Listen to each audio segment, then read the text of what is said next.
Learning is a living and dynamic process. We do not stop learning when we get older. Hearing is enriched by learning.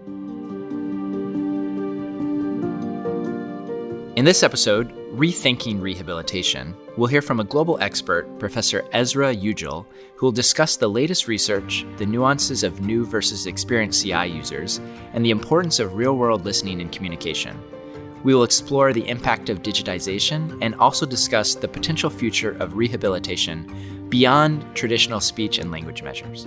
This is a podcast for hearing health professionals. If you are a person with hearing loss or a member of the general public, please seek advice from your health professional about treatments for hearing loss. We're excited to have Professor Esra Yucel with us here today from Turkey. So, Professor Yucel, thank you for joining us here on Hearing Health today. It's a pleasure for me to be a part of this project. So thank you for inviting me. And just out of curiosity, where are you speaking to us from today? Today, I'm at home in Ankara, Turkey. I'm working at Hacettepe University, but we are working from home sometimes. Fantastic. And one question we always kick off with before we get into today's topic, what inspired you to pursue a career in hearing healthcare? Well, I have studied my PhD degree on audiology and speech pathology. So I've been working with cochlear implants since 1994, actually. Oh, wow. Well, with the children. And then I tried to work with adults. And when you started working in a subject, you find lots of things to investigate, to explore. And just out of curiosity as well, when you started your career, did you just work with cochlear implant patients or did you work with both hearing aid and cochlear implant patients? In 1994, there were not so many cochlear implanted patients. And I've started with working hearing impaired people who were using hearing aids or even they were not using any hearing instrument. So cochlear implants was a new era for us. Sure. And it helped a lot to have new techniques in rehab area. So I understand you're a bit of an expert in rehabilitation. And I just wanted to understand from your perspective what the rehabilitation or rehab landscape looks like for both children and adults today. What is state of the art in that field? And where do you think there's opportunity to improve? So when we examined the past researchers and evaluated our own experiences with the cochlear implant application, the main goal after cochlear implantation was to enable the individual to hear, understand, and speak. And all studies were focused in this direction at that time. Mm-hmm. However, over the years, we realized that providing this should not be the only goal.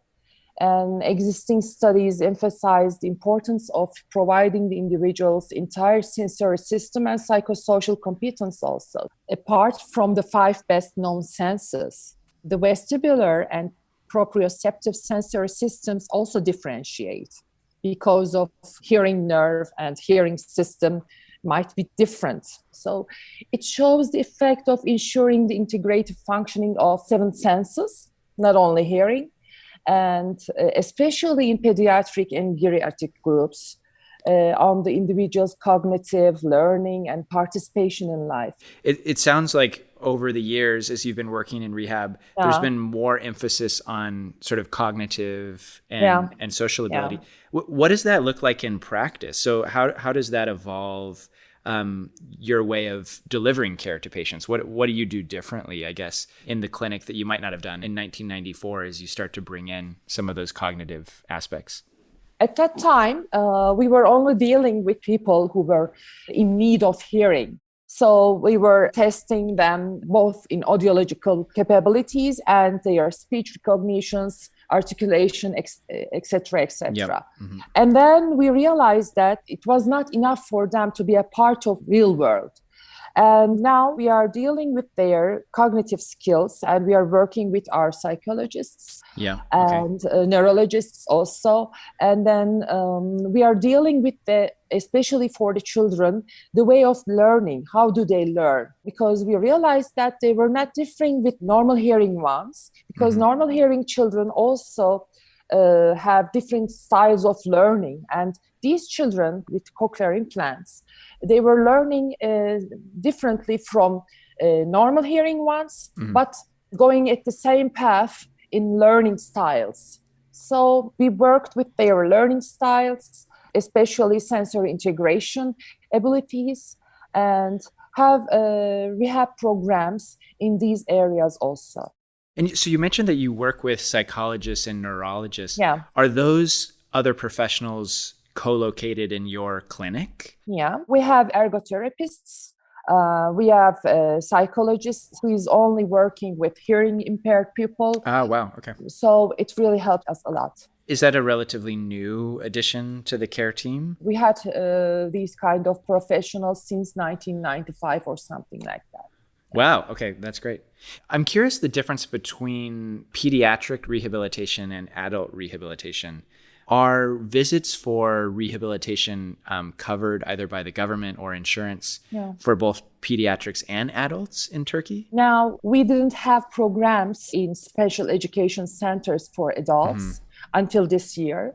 But, oh, wow. Okay. But they were also be able to go there and have their rehabilitations by audiologists and speech pathologists. And from this year, the rehab program is designed especially for adults. So you would work with a neurologist and a psychologist for adults as well? Or is that something that's more oriented towards pediatrics? It is quite different from pediatrics, but we are also working with these kind of professionals if we need. Because, Sure. It depends on their etiology of hearing loss. They might be affected in years, or they might be faced to hearing loss in a very short time. So it differs. If they need something like that, we work with these professionals. Yeah. Okay. So you mentioned something really interesting.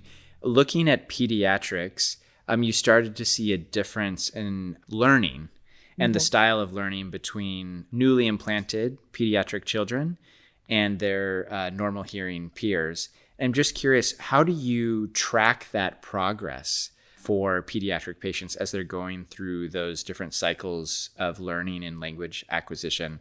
What do you do at your clinic from a rehab perspective just to make sure that you are hitting the milestones that you've set out to achieve? Educational programs designed for children with hearing loss aim to keep children's auditory functions in the foreground and to use their learning skills by listening. In the past years, programs for children with implants were only based on auditory education, which I do not like that. Which were only based on listening skills. However, we found that these children differ from their peers with normal hearing in some issues related to learning in the future. In particular, their learning styles differ, and they were insufficient in using visual attention and visual cues also. And they were preferred individual learning ways instead of coding and recalling abstract information into memory, active learning in groups. For these reasons, the learning styles of children with cochlear implants, we try to determine at the beginning of the program. And just as the children with normal hearing, it was revealed that other learning styles should be strengthened besides this style. So we try to put these learning styles in their rehab programs, individual programs, and every child should have his tailor-made education program, especially with the family, not only for the children. The parents are always in the rehab program. They learn how to evaluate their children's abilities and to find a way to enhance their child's learning skills at home.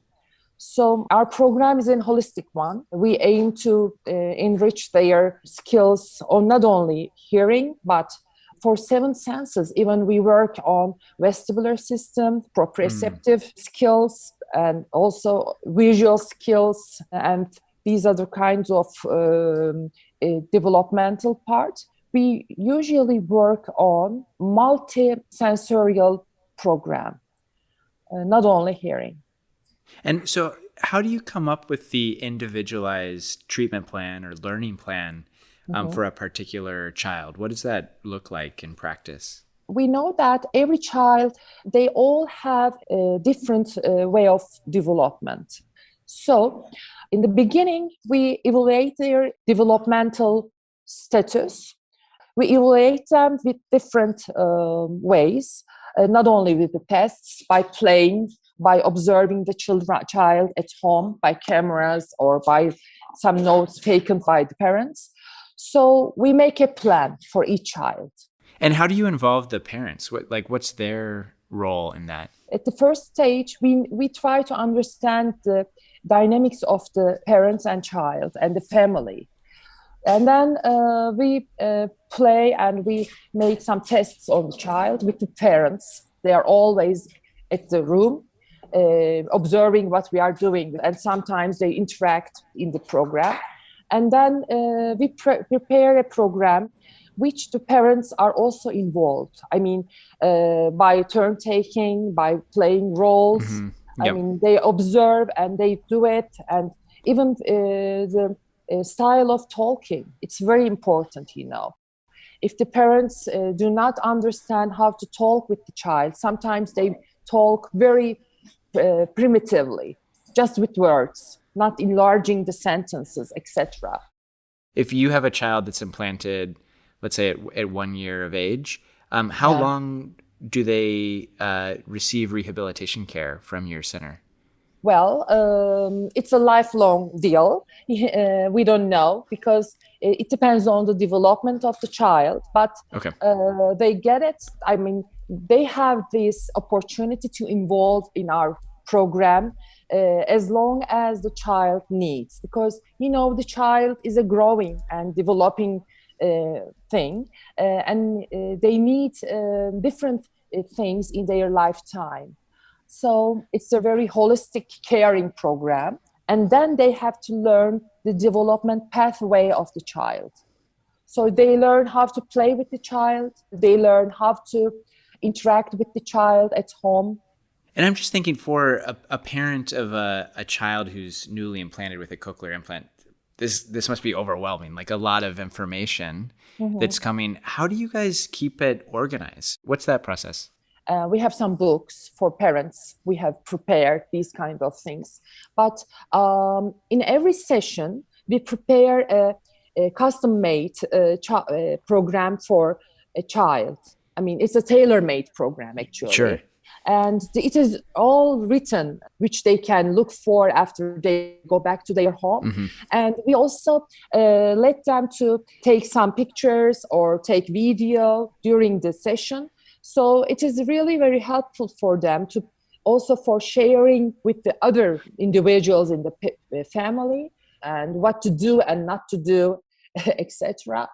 And then also we enable them to take these notes to experts such as special educators or the teachers which are dealing with the child, even with the pediatrics. Some of them pediatrics do not know what the hearing impaired child needs. So with COVID especially, but just the growth of digital technology, how has that changed the way that you provide rehabilitation? Yeah. The conditions we live in today have encouraged us to use possibilities of digitalization. And we saw different solutions, especially for children who do not have the opportunity to participate in face-to-face rehab, and adults who have used time effectively, and the elderly population who are living alone. And online interviews were very useful in terms of evaluating children's communication, learning styles, acoustic environment, and similar situations in their home environment. And in addition, while focusing more on education programs of the child during the rehab progress, the needs of parents could fall into the background. Parents' contributions, questions, and solutions regarding the development of children can be addressed much more effectively through regular online meetings. The topics discussed in the interviews should cover all developmental areas of the child and not just the auditory journey. Success-oriented digital programs enable children to make independent decisions and learn, and they reinforce knowledge, instant feedback. It really helps for the children. So you talked a little bit about the individualized learning plan for Mhm. pediatrics. Do you have something similar for adults? Yes, for many years, it was thought that adults didn't need any education or rehab program because they are Hmm. talking and they were knowing how to read and write. They have the language, so they are going to hear and then go on their lives. But it was not like that. Mm. We have seen that adults with hearing loss might have some cognition problems also, some of memory problems, Hmm. some perception problems, etc. And life is not always easy. We have some challenging situations. Hmm. They are working or they have some different acoustic environment in their daily lives.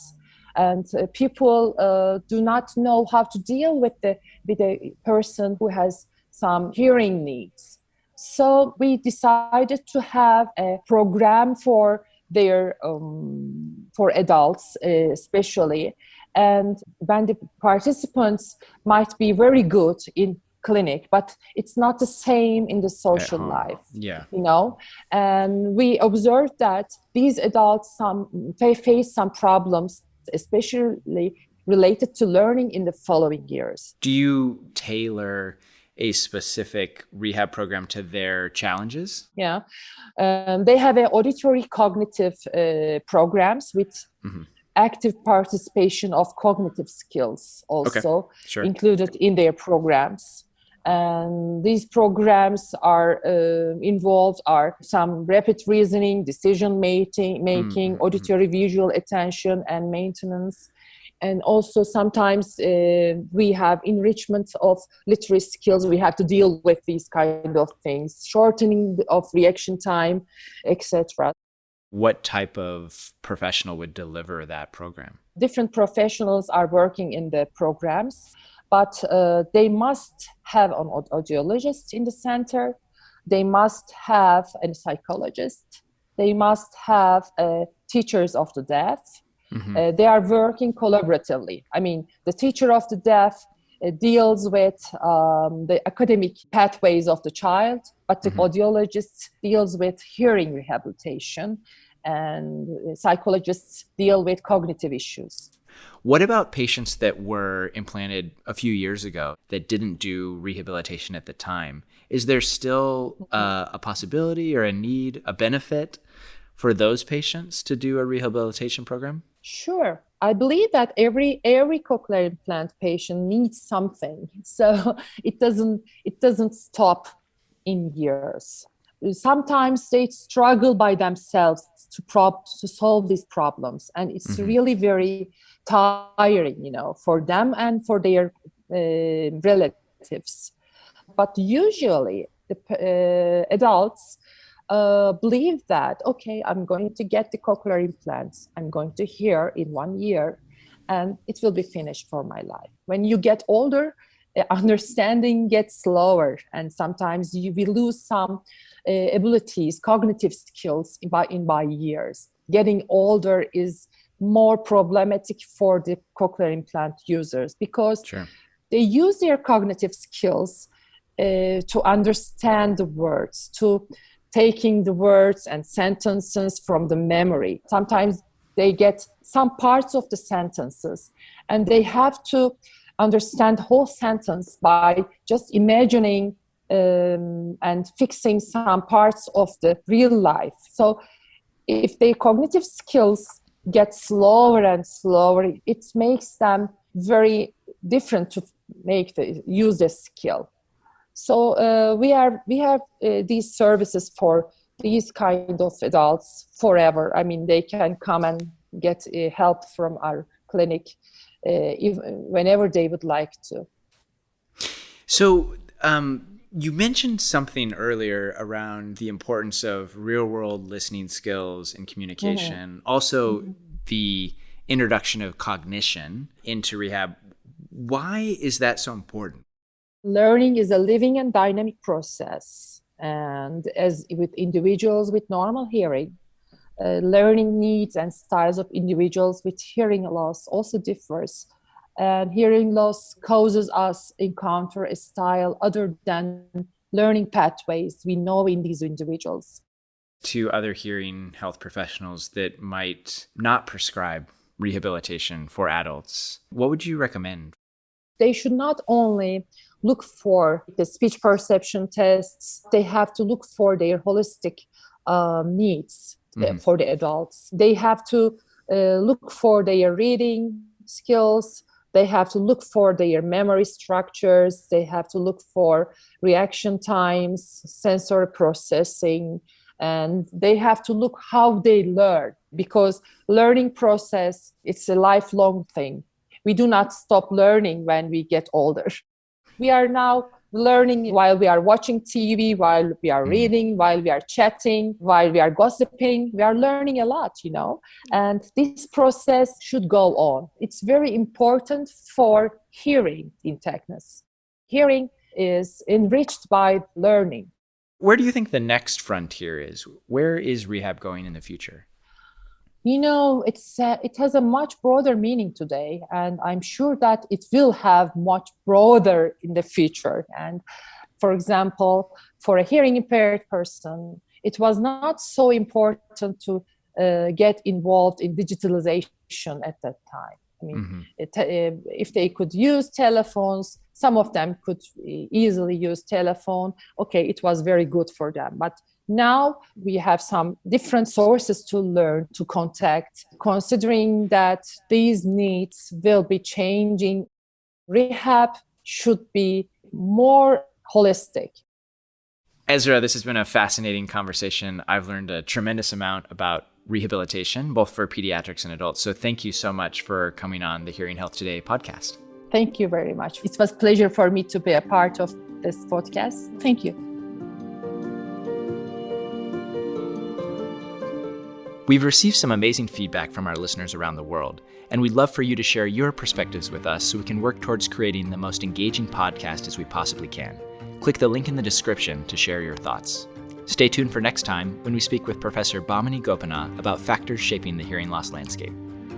Just a quick reminder, the views of the interviewees in this podcast are their own and do not necessarily represent the views of Cochlear Limited or its subsidiaries. This material is intended for health professionals. If you are a person with hearing loss or a member of the general public, please seek advice from your health professional about treatments for hearing loss. Outcomes may vary, and your health professional will advise about the factors which could affect your outcome.